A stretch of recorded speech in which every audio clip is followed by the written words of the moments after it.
President Joe Biden has lifted some restrictions blocking Ukraine from using U.S.-supplied weapons for striking deeper into Russian territory.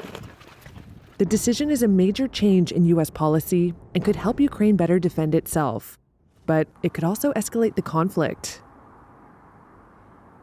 Biden's decision to authorize long-range strikes could help defend Ukraine's foothold in Russia's Kursk region, which it seized as potential leverage in future war talks. Long-range strikes would also allow Ukraine to target Russian military air bases.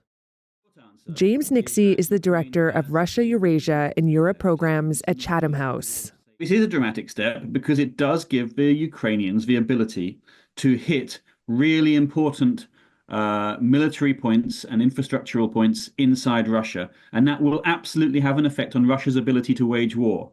But it won't win Ukraine the war outright, and certainly not in the immediate future, and not at all, to be perfectly honest with you. But the truth is that for Ukraine to win the war, we have to do an awful lot more to squeeze Russia than we are now. So it's an enormous step. The Ukrainians are hugely relieved, but it's not a game changer as far as the war is concerned. Russia has strongly opposed the decision, insisting that Ukraine cannot carry out such strikes without NATO's direct help, and calling it a major escalation.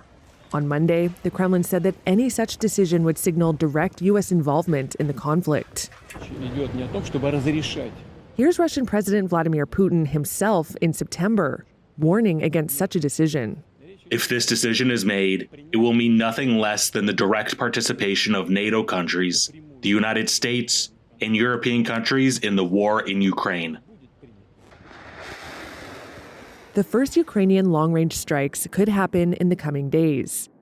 But with 2 months left in Biden's term, there's no way to know how long the new policy will last, as a new U.S. administration comes to power in January. Obviously, this can be reversed by Donald Trump when he comes into power in February, and it looks likely to be, judging from the tweets and judging by his appointments.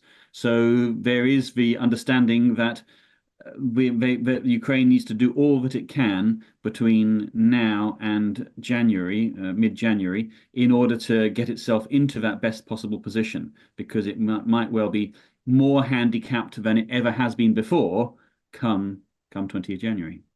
Trump has repeatedly criticized the scale of U.S. aid to Ukraine and has vowed to end the war quickly, without saying how. A Trump spokesperson did not immediately respond to a request for comment.